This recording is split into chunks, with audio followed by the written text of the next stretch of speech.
Siapa di sini yang lebih memilih makan buah dibanding makan makanan utama kalau malam? Dengan berpikir karena ya kalau kita makan buah kan pasti sehat, nggak memicu yang namanya obesitas, nggak memicu yang namanya diabetes atau yang namanya kolesterol. Tapi faktanya tidak sesimpel itu.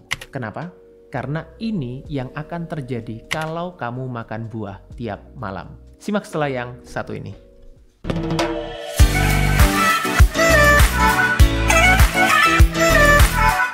Jangan remehkan gula darah yang tinggi karena ini bisa berdampak pada kesehatanmu yang lain. Gula darah yang tinggi itu bukan hanya karena makanan atau minuman yang manis. Kalau kamu sudah nggak makan yang manis-manis atau minum tanpa gula, kemudian gula darahnya masih tinggi, itu artinya ada yang salah dengan tubuhmu. Dan kemungkinan besar itu terjadi karena apa yang kamu konsumsi setiap hari. Masalah gula darah itu memang terlihatnya mudah, tapi faktanya jauh lebih kompleks dari itu. Karena penyebab gula darah yang tinggi itu setiap orang berbeda-beda.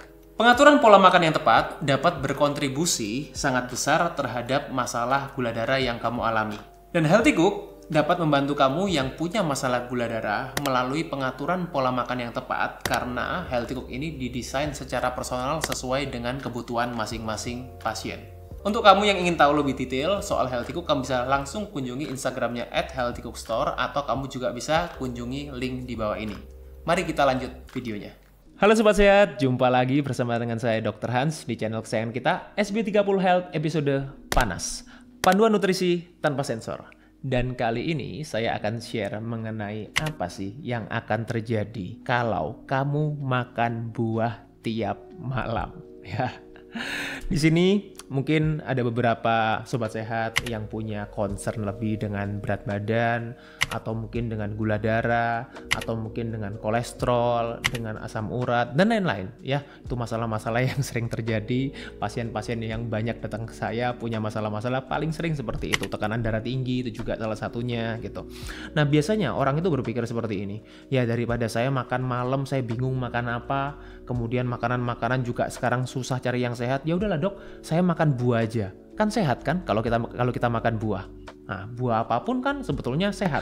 Nah, beberapa alasan memang yang paling sering ya orang itu makan buah, terutama konteksnya di sini adalah di malam hari, adalah yang pertama. Nih ya, yang pertama adalah pengganti makanan utama gitu.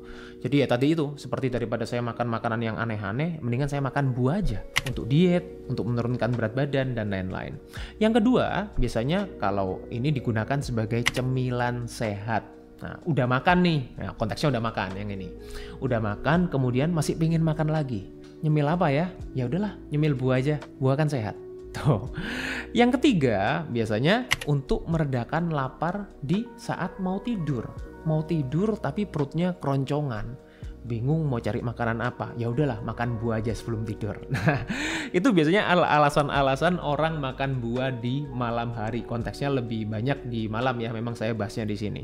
Karena apa? Karena ini yang paling sering terjadi di masyarakat. Kalau kita berbicara mengenai buah sendiri, memang buah itu kan jenisnya banyak, macam-macam ya. Apalagi kalau di Indonesia tuh buahnya kan variasinya banyak sekali. Saya akan membahas mengenai kandungan buah secara umum ya. Jadi saya tidak membahas buah tertentu, tapi saya akan membahas kandungan buah secara umum. Jadi apa sih dok kalau misalnya kita makan buah itu apa saja yang ada di dalamnya? Karena selama ini mungkin beberapa orang hanya berpikir oh buah itu ya sehat karena mengandung vitamin, mineral, serat. Padahal bukan cuma itu kandungan di dalam buah. Pertama, ketika kita konsumsi buah apapun ya, kita akan mendapatkan yang namanya gula. Nah, gula itu termasuk di dalam jenis karbohidrat. Nah, gulanya apa aja dok kalau kita dapatkan di buah-buah ini ya? Sekali lagi saya bilang ini saya tidak merujuk kepada buah tertentu, tapi secara umum kita akan mendapatkan yang namanya fruktosa. Itu adalah gula utama yang terdapat di dalam buah. Yang kedua adalah glukosa. Ya, dua-duanya termasuk monosakarida, simple sugar. Kemudian sukrosa. Sukrosa ini gabungan dari fruktosa dan glukosa. Ini termasuk disakarida ya. Yang kedua adalah serat. Itu ya, betul. Jadi buah itu juga mengandung serat. Terutama adalah serat larut dan tak larut. Dua-duanya ada di dalam buah. Yang ketiga, beberapa buah-buahan juga mengandung zat pati. Itu yang kita katakan yang namanya starch. terutama adalah buah-buah dalam kondisi yang masih belum benar-benar masak ya, atau yang dia masih mentah lah, setengah matang gitu. Pisang, mangga itu kalau setengah matang dia punya kandungan zat pati yang relatif lebih tinggi. Kemudian juga tentunya mengandung vitamin, mengandung mineral dan juga fitonutrisi. Ini juga studinya sekarang udah mulai banyak ya mempelajari mengenai yang namanya fitonutrisi.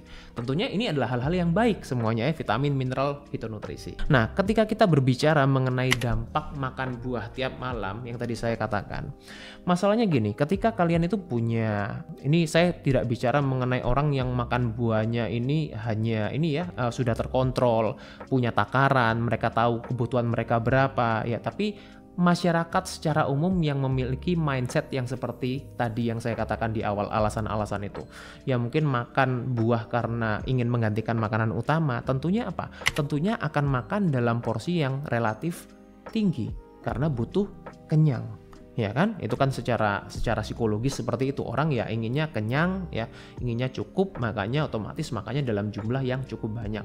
Belum lagi kalau pola makan hariannya mulai dari pagi sampai sore makanannya nggak bener itu ya, makanan ya pada umumnya yang katanya sebenarnya makanya ya normal-normal aja loh dok, makan pada umumnya seperti itu.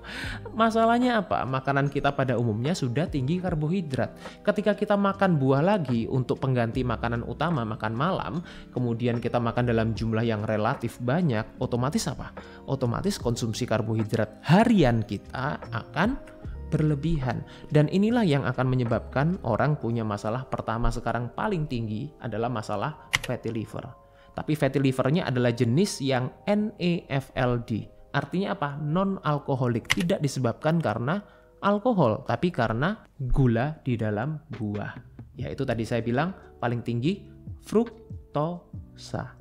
Memang ini dikatakan, oh ini kan bukannya gula buah, gula alami dok. Betul, tapi masalahnya ketika sudah di dalam liver, di metabolisme oleh liver kita juga akan terbebani. Karena yang namanya fruktosa itu hanya bisa di metabolisme di liver kita. Berbeda dengan glukosa. Jadi meskipun fruktosa ini tidak meningkatkan gula darah secara langsung, tapi untuk jangka panjang efeknya justru tidak baik, lebih tidak baik dibandingkan glukosa. Ini menyebabkan yang namanya resistensi insulin juga ya, di mana resistensi insulin inilah akar dari banyak sekali masalah-masalah penyakit metabolik, hipertensi, tekanan darah tinggi ya, kemudian hiperurisemia, asam urat tinggi, kemudian stroke, penyakit jantung, arteriosklerosis, diabetes tipe 2 sudah jelas ya, dan lain-lain. Nah, inilah yang melatar belakangi ya masalah-masalah ini adalah resistensi insulin. Kemudian apalagi dampak makan buah tiap malam? Gula darah tinggi sudah saya sebutkan tadi ya, kolesterol tinggi tadi, hiperkolesterolemia. Jadi bukan makanan-makanan yang tinggi kolesterol. Banyak pasien-pasien saya itu bilang, loh dok, saya itu udah hindarin makanan-makanan yang tinggi kolesterol. Saya bahkan memilih minyak yang bebas kolesterol. Saya memilih cemilan-cemilan yang bebas kolesterol, kolesterol free. Tulisannya seperti itu semua dok. Tapi kenapa ketika saya cek lab, tapi kolesterolnya tinggi?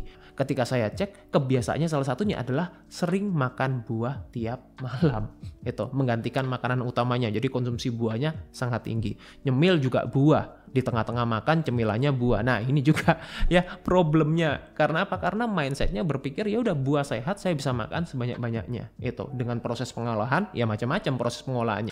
Kemudian apalagi? Obesitas tadi ya sudah saya sebutkan, dan juga masalah pencernaan. Mulai dari bloating, perutnya kembung, kemudian diare, kemudian juga IBS, irritable bowel syndrome, bahkan sampai jadi penyakit yang namanya irritable bowel disease. Nah, itu adalah masalah-masalah yang terjadi ketika dampak kita dari makan buah tiap malam yang tidak terkontrol. Ya, saya underline ya, yang tidak terkontrol. Kita nggak tahu kebutuhan kita berapa.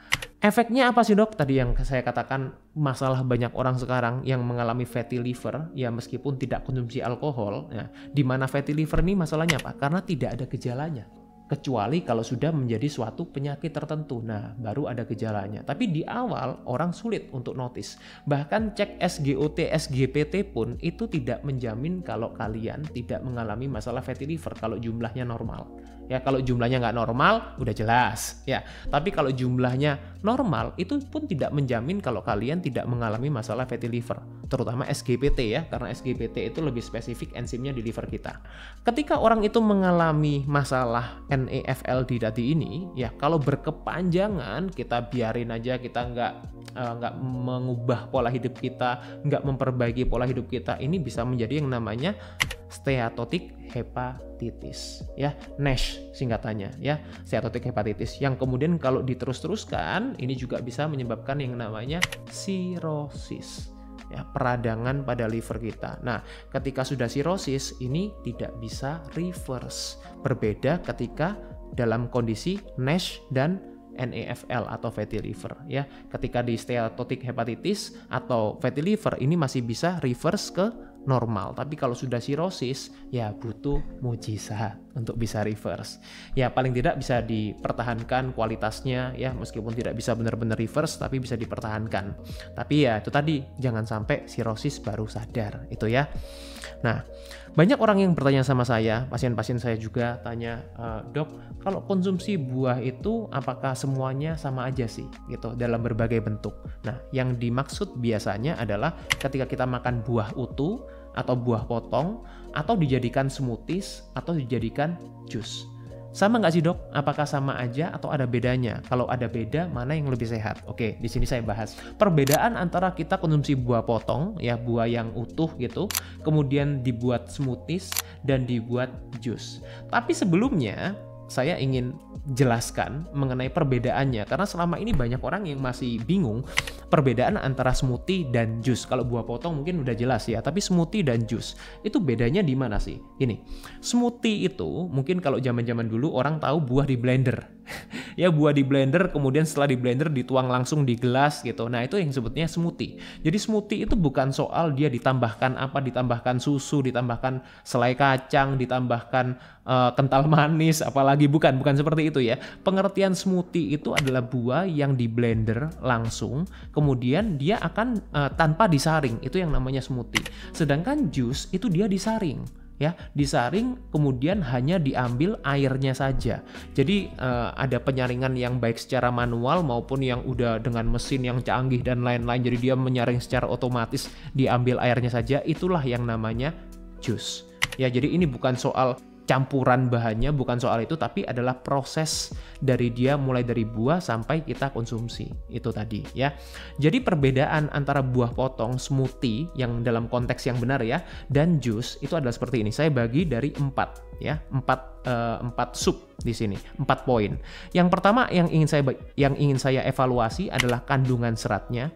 Yang kedua adalah dampak lonjakan gula di dalam tubuh, kemudian efeknya terhadap organ pencernaan kita, dan tentunya adalah bagaimana kita mendapatkan vitamin, mineral, dan fitonutrisi secara keseluruhan ya. Kalau kita konsumsi buah, kandungan serat yang kita dapatkan adalah kandungan serat yang komplit, lengkap ya, larut dan tak larut. Ketika kita konsumsi smoothie juga masih sama, karena apa? Tadi ingat di blender dikonsumsi semua ya. Jadi kita dapetin semuanya, larut dan tak larut.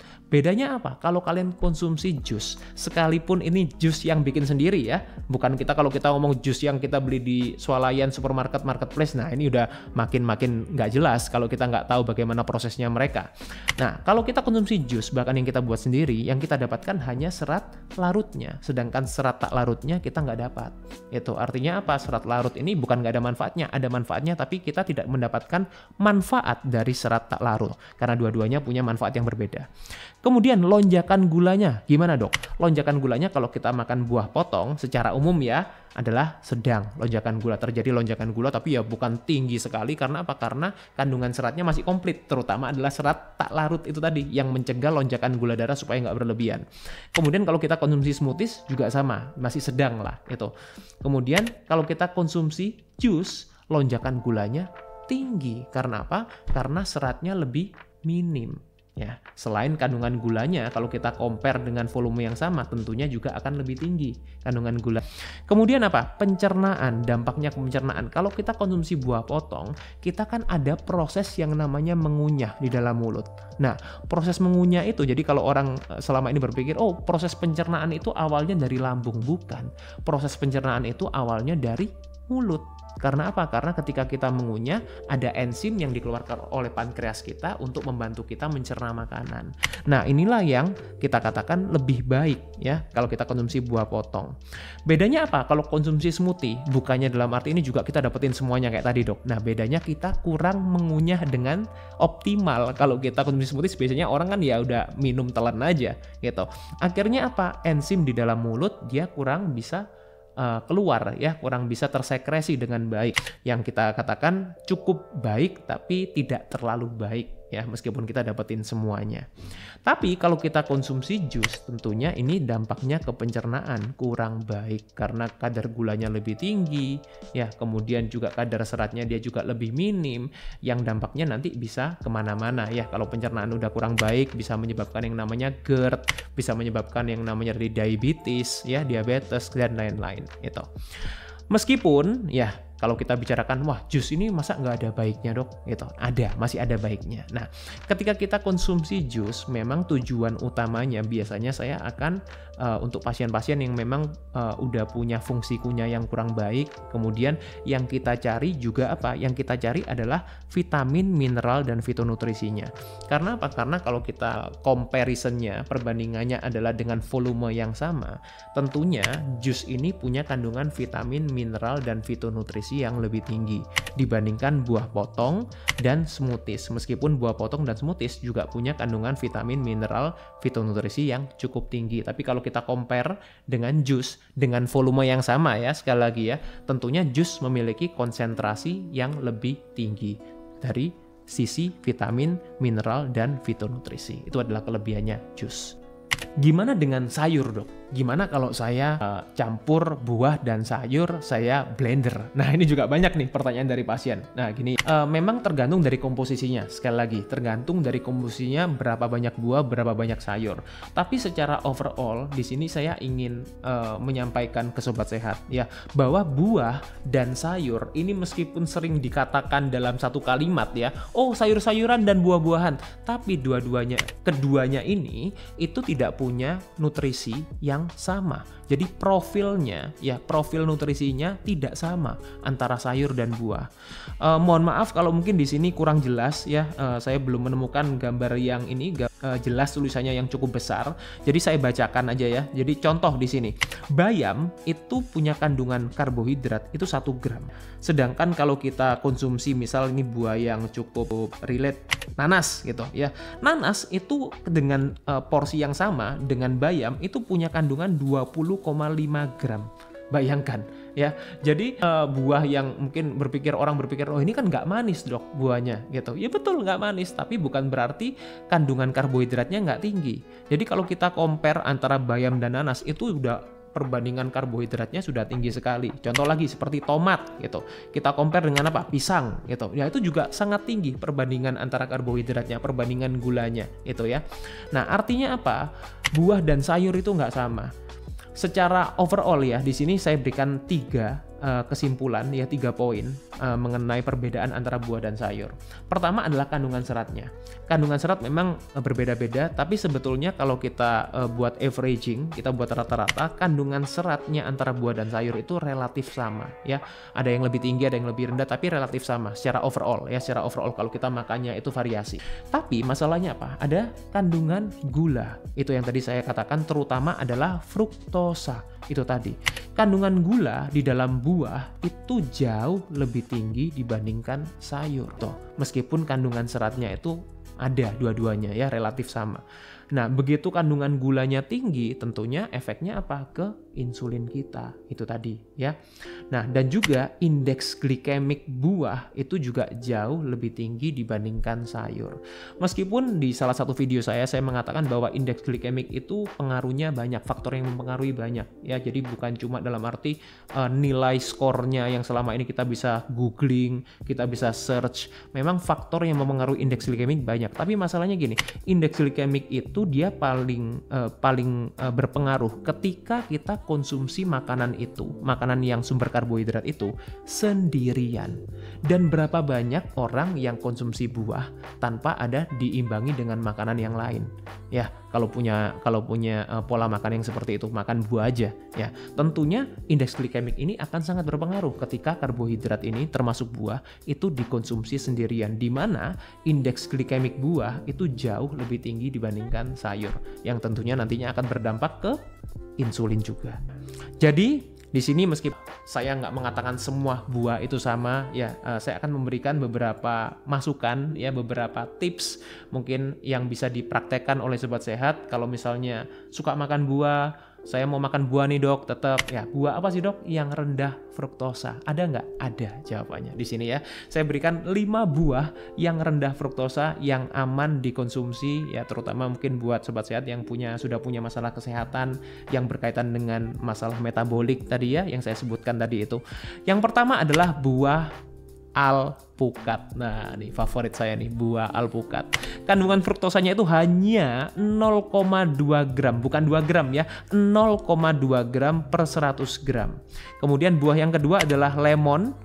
Kemudian juga jeruk nipis, itu punya kandungan fruktosa kurang lebih sekitar 0,6 gram per 100 gram ya, 0,6 gram. Kemudian yang sedikit lebih tinggi adalah melon oranye ya, melon oranye atau beberapa orang menyebutnya belewa. Nah, itu punya kandungan 1,8 gram per 100 gram. Fruktosanya juga termasuk rendah. Kemudian juga keluarga berry ya, strawberry, blueberry, raspberry, cranberry dan lain-lain itu juga rendah. Fruktosanya hanya 2 gram per 100 gram. Dan juga buah yang banyak sekali di Indonesia, pepaya. Ini juga punya kandungan fruktosa yang rendah, yaitu 3 gram per 100 gram. Ya lebih tinggi dibandingkan buah-buah yang sebelumnya tadi, tapi juga termasuk masih rendah dibandingkan buah-buah yang lain. Apel, pir, jeruk, pisang, anggur itu ya udah termasuk dia tinggi. Nah, jadi gimana dok caranya makan malam? Kalau misalnya makan malam nggak makan buah aja nih, terus gimana cara makan malam yang benar? Ya, cara makan malam yang sehat. Saya akan berikan 5 tips di sini buat sobat sehat. Siap? Ya. Yang pertama tentunya adalah kurangi karbohidrat apapun yang kita konsumsi mulai dari pagi, siang, tengah siang, ya, sore, tengah malam, ya. Jadi selama seharian kurangi karbohidrat apapun ya buat yang sudah punya masalah-masalah kesehatan terutama selain serat. Ya, ingat ya, serat tadi terdapat yang banyak di mana? Di sayur, ya kan? Tentunya yang supaya serat yang tinggi tapi juga tidak tinggi gulanya, kita konsumsi makan sayur yang lebih dominan, lebih banyak. Tuh. Yang kedua, apa? Konsumsi protein dan lemak yang cukup. Ya, kalau yang namanya makronutrisi itu ada karbohidrat, lemak, dan protein. Nah, yang bisa mengimbangi supaya karbohidrat ini tidak spike-nya tidak terlalu tinggi ke insulin adalah protein dan lemak. Itu sebabnya kita perlu juga memenuhi kebutuhan protein dan lemak kita. Tentunya apa? Yang ketiga, ini berkaitan dengan proses pengolahan makanan. Wah, proteinnya cukup dok, makan ayam, tapi ayam goreng. Ya, makan lemak, lemaknya juga lemak-lemak yang nggak bener itu. Nah, jadi perhatikan proses pengolahan makanan, itu poin nomor 3. Apapun ya, mau kita protein, kemudian lemak, itu terutama yang paling banyak nih terjadi error di proses pengolahannya. Yang keempat apa? Konsumsi buah. Kalau misalnya mau konsumsi buah, ya, yang suka makan buah, konsumsilah berdekatan dengan jam makan utama. Ya, entah sesaat sebelum atau sesaat setelah. Jadi jangan diberikan jeda yang terlalu panjang. Supaya apa? Supaya insulinnya tidak naik berulang-ulang kali. Itu. Dan yang terakhir hindari makan yang berdekatan dengan jam tidur. Ya, ini bukan soal bikin gemuk, bukan soal dalam arti bikin obesitas dan lain, bukan ya. Cuma orang yang makan berdekatan dengan jam tidur ini bisa mengganggu sistem pencernaan. Ya, karena apa? Karena sistem pencernaan kita kan butuh waktu juga untuk mengolah gitu. Kalau kita berdekatan jam tidur ini biasanya juga bisa memicu GERD dan lain-lain untuk orang yang sudah punya masalah pencernaan. Jadi berikan jeda kurang lebih sekitar ya 3 jam minimal. Itu kalau bisa lebih lama ya lebih baik gitu. Meskipun dalam arti ya semua orang punya kebutuhan dan respon yang berbeda. Ya, semoga ini bisa dipahami oleh sobat sehat dan bisa bermanfaat. Stay fit and stay healthy. See you. Sehat, kalau misalnya suka makan buah, saya mau makan buah nih dok, tetap ya buah apa sih dok yang rendah fruktosa? Ada nggak? Ada jawabannya di sini ya. Yang pertama adalah buah alpukat. alpukat. Nah, ini favorit saya nih, buah alpukat. Kandungan fruktosanya itu hanya 0,2 gram, bukan 2 gram ya, 0,2 gram per 100 gram. Kemudian buah yang kedua adalah lemon. Nah, kemudian juga jeruk nipis, itu punya kandungan fruktosa kurang lebih sekitar 0,6 gram per 100 gram ya, 0,6 gram. Kemudian yang sedikit lebih tinggi adalah melon oranye ya, melon oranye atau beberapa orang menyebutnya belewa. Nah, itu punya kandungan 1,8 gram per 100 gram. Fruktosanya juga termasuk rendah. Kemudian juga keluarga berry ya, fruktosanya hanya 2 gram per 100 gram. Dan juga buah yang banyak sekali di Indonesia, pepaya. Ini juga punya kandungan fruktosa yang rendah, yaitu 3 gram per 100 gram. Ya, lebih tinggi dibandingkan buah-buah yang sebelumnya tadi, tapi juga termasuk masih rendah dibandingkan buah-buah yang lain.